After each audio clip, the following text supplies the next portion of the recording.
अध्याय 4। हिमालय की ओर मेरे प्लान में बाधा। योगी अमृत कथा। एक योगी की आत्मकथा से। कोई भी छोटा मोटा बहाना बनाकर अपनी कक्षा से बाहर निकल आओ और एक घोड़ा गाड़ी किराए पर ले लो। हमारी गली में ऐसी जगह आकर ठहरना जहाँ तुम्हें मेरे घर का कोई भी सदस्य न देख सके। हिमालय में मेरे साथ जाने की योजना बनाने वाले सहपाठी अमर मित्र को मेरा यह अंतिम निर्देश था। पलायन के लिए हम लोगों ने अगला दिन तय किया।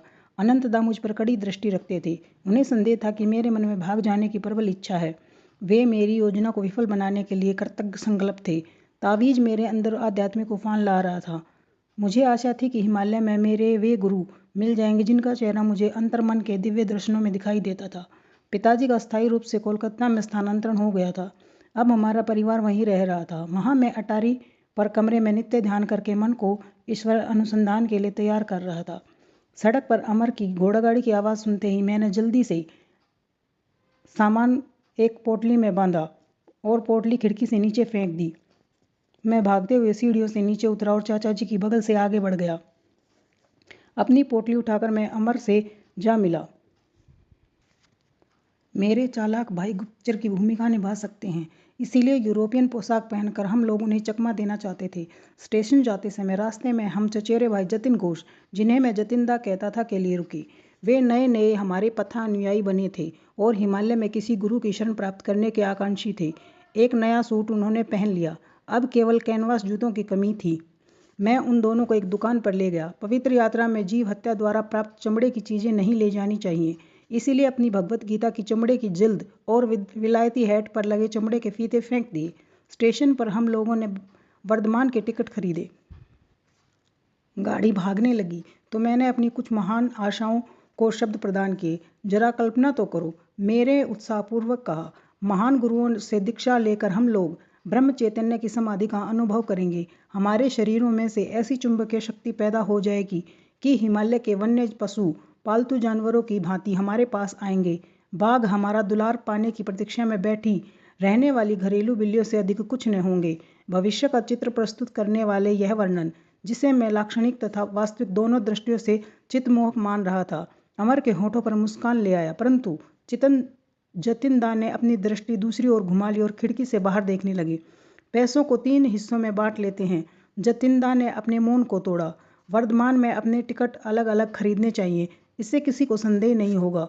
सूर्यास्त के समय हमारी ट्रेन वर्धमान स्टेशन पर रुकी। जतिनदा टिकट घर में घुस गए। अमर और मैं प्लेटफॉर्म पर बैठे रहे। 15 मिनट प्रतीक्षा की, फिर पूछताछ की, परंतु वे उन छोटे से स्टेशन से फैले अंधकार में लुप्त हो गए। मैं पूर्णतः घबरा गया और इस आघात में मेरे हाथ पांव फूल गए।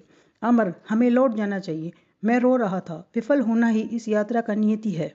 यही है तुम्हारा ईश्वर प्रेम। एक विश्वासघाती साथी की इस परीक्षा को भी तुम सह नहीं सकते। अमर द्वारा इसे ईश्वरीय परीक्षा बताने पर मेरा मन शांत हुआ। कुछ ही घंटों में हम हरिद्वार जाने वाली गाड़ी में बैठ गए। अगले दिन मुगल सराय में जब हम प्रतीक्षा कर रहे थे तब मैंने कहा, अमर, हमें रेलवे अधिकारियों की पूछताछ का सामना करना पड़ सकता है। परिणाम चाहे जो भी हो, मैं झूठ नहीं बोलूँगा। मुकुंद, मेरा तुमसे इतना ही अनुरोध है कि तुम चुप रहना।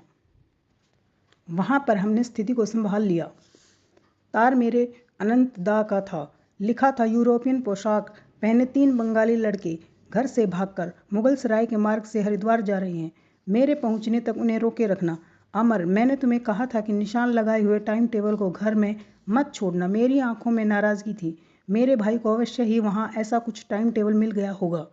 हम थोड़ी देर के लिए बरेली में रुके, जहाँ द्वारका प्रसाद अनंतदा द्वारा भेजे तार के साथ प्रतीक्षा कर रहे थे। द्वारका ने हमें रोके रखने का प्रयास किया, किंतु मैंने उसे विश्वास दिला दिया कि पलायन मजाक में नहीं था।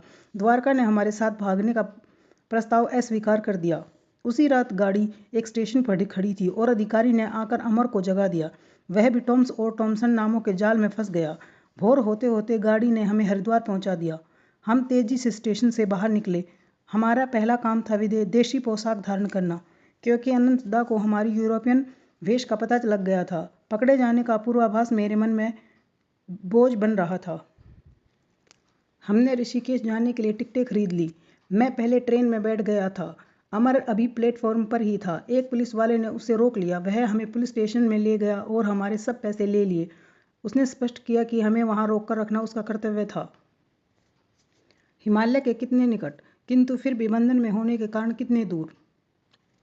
अनंत और अमर के भाई 3 दिन बाद पहुंचे। अमर ने मुक्ति के आनंद से अपने भाई का स्वागत किया, परंतु मुझे इस पुनर्मिलन में कोई रुचि नहीं थी। तुम्हारी भावना मैं समझता हूँ, अनंतदा बोले। मैं तुमसे केवल इतना ही कहना चाहता हूँ कि एक बार मेरे साथ बनारस चलो, वहाँ एक विशिष्ट संत से मिल लो और फिर कुछ दिनों के लिए पिताजी से मिलने कोलकाता चले आओ। अनंतदा ने पहले ही व्यू चक्रव्यूह रच रखा था। हरिद्वार में मुझसे मिलने से पहले वे बनारस उतर गए थे और वहाँ एक शास्त्र पंडित से मिलकर मुझे उपदेश दिलवाने की व्यवस्था कर रखी थी। अनंतदा मुझे उनके घर ले गए। पंडित जी, यदि तुम उत्तरदायित्वों को त्याग देने का हठ करोगे तो दुर्भाग्य का शिकार बनोगे और ईश्वर को पाने में असमर्थ रहोगे। भगवत गीता के शब्द मेरे होठों पर उभर आए। यदि कोई अतिशय दुराचारी भी अनन्य भाव से मुझे भजता है तो उसके पिछले दुष्कर्मों का प्रभाव शीघ्र ही नष्ट हो जाता है। महात्मा बनकर वह शीघ्र ही शाश्वत शांति को प्राप्त करता है। हे कुंती पुत्र, तुम इस निश्चित रूप से जान लो, जो भक्त मुझ में पूर्ण विश्वास रखता है उसका कभी विनाश नहीं होता। अपने हृदय की पूर्ण भक्ति से मैंने ईश्वर से प्रार्थना की, अभी यहीं और इसी क्षण मेरी सारी व्याग्रता दूर कर मुझे उत्तर दें कि तुम क्या चाहते हो। मैं सन्यासी का जीवन व्यतीत करूं या संसारी मनुष्य का। पंडित जी के घर की चार दीवारी के निकट ही मैंने एक उदार साधु को देखा। उन्होंने मेरे और सब घोषित दिव्य दृष्टा के बीच का वार्तालाप सुन लिया था। उन्होंने अपरिचित होते हुए भी मुझे अपने पास बुलाया। उनके प्रशांत नेत्रों से मैंने प्रचंड शक्ति को प्रवाहित होते हुए अनुभव किया। वत्स, उस मूड की बातें मत सुनो। तुम्हारी प्रार्थना के प्रत्युत्तर स्वरूप ईश्वर मुझे तुम्हें यह आश्वासन देने का निर्देश दे रहे हैं कि तुम्हारे जीवन का एकमेव मार्ग सन्यासी है। मेरे उस संतवत मार्गदर्शन ने आशीर्वाद मुद्रा में हाथ उठाया और धीरे धीरे चले गई। अनंतदा की ओर मुड़कर मैंने कहा कि मैं इन लोगों से किसी और तर्क में उलझना नहीं चाहता। भाई तत्काल प्रस्थान के लिए मान गए। हम शीघ्र ही कोलकाता जाने वाली गाड़ी पर सवार हो गए। श्रीमान गुप्तचर जी, यह तो बताइए कि आपको कैसे पता चला कि मैं 2 साथियों के साथ भागा हूँ। मैंने अपनी उबलती जिज्ञासा शांत करने के लिए घर जाते हुए रास्ते में अनंतदा से पूछा। वे शरारत भरे ढंग से मुस्कुराए।